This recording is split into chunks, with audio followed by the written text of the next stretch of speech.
Welcome back mga kaaldab. Ito na naman po ang inyong lingkod, si Mr. Destiny. Ito po yung video na marami pong nagtaka, marami pong nagkomento mga kaaldab na kung saan ipinost nga po sa Instagram mga kaaldab na kasama nga po daw nila Nikki, Colleen at ng buong pamilya Mendoza. Nakakatuwa po kasi may pangalan puro ito Enzo. Sinasabing Kuya Mati. Marami pong nagtaka, marami pong nagtanong na hindi naman talaga to nakita. Correct me if I'm wrong. Sa tagal po natin, since 2015, never po natin nakita yung batang to. Never po nating na-encounter na kasama nga po ito ng pamilya Mendoza. Real talk to mga kaaldab ha. Alam naman po natin at hindi naman lingid sa inyong kaalaman na ang Aldab Nation ay nakapunta na nga po sa bahay mismo ng pamilya Mendoza. Kaya yung iba nagtataka, sino nga po ba Mr. Destiny ang batang ito? Ano nga po ba ang katayuan niya sa pamilya Mendoza? Kahit po sa Japan, hindi ito nakita nung nakaraang taon. Kahit nung pandemic, hindi rin ito nakita. Kaya nga po nakapagtataka, ano nga po kaya ang motibo nila at ilalabas na nila si Baby Teo? Oops, issue na naman yan, Mr. Destiny. Alam mo kaya ka nababash eh. Kaya ka lagi na pag-iinitan. Kaya laging napakarami mong basher hanggang ngayon. Kasi pinipilit mo pa rin pagdikitin sila Mengay at si Baby Teo. Bakit mo laging sinasabi yan? Wala ka namang ebidensya at wala ka namang pong resibo.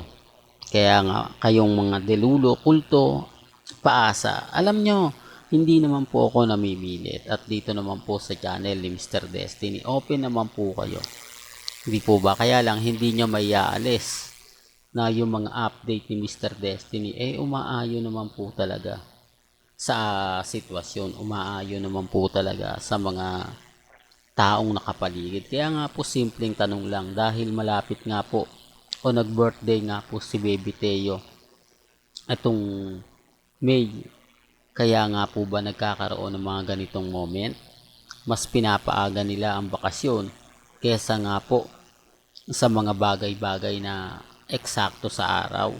Kaya nga po maraming komento bakit hindi daw po sa Siargao, bakit hindi daw po sa Boracay, di po ba na doon daw po nagbakasyon ang pamilya Mendoza? Bakit daw po sa Japan? Kung matatandaan nyo, nakaraang taon, di po ba sila Alden Richards, sila Daddy Bay, nagpunta ng Japan at doon nga po natin naispatan na paulit-ulit na binabanggit ang pangalan ni Baby Teo. Well, hindi po ako namimilit ha. Remind ko lang po sa inyo dito po sa channel ni Mr. Destiny, wala pong pilitan. Kung ano po yung sinasabi nila, kung ano po yung komento nila, nire-respeto po natin yan at ginagalang. Pero bago natin ituloy itong magandang update natin, kung bago ka lang sa channel na to at isa kang true-blooded Aldab Nation na nagmamahal kina Mengay at Isoy, tama po ang channel na pinuntahan mo. Kaya consider na po kitang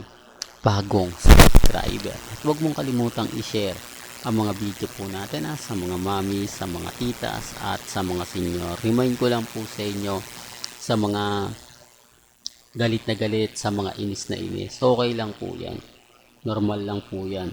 Kasi basta ako, hindi po ako namimilit dahil wala naman po talaga akong makukuha mga bagong followers since 2022 hanggang 2024. Gaya nga po ng lagi kong sinasabi, pambabas at pang-insulto lang po ang binabato po sa akin. Pang-iinis na talagang masasabi nyo na hindi talaga maganda at hindi kaaya-aya. Kaya nga po nire-remind ko po sa inyo na mas madali po kami magkaintindihan. Kung since 2015 hanggang 2019, yan po yung lagi kong sinasabi kasi nandiyan yung point na hindi tayo magkakakilala. Hindi tayo magkakamag-anak, magkakapatid, pero alam po natin ang buong kwento. Alam po natin ang buong istorya.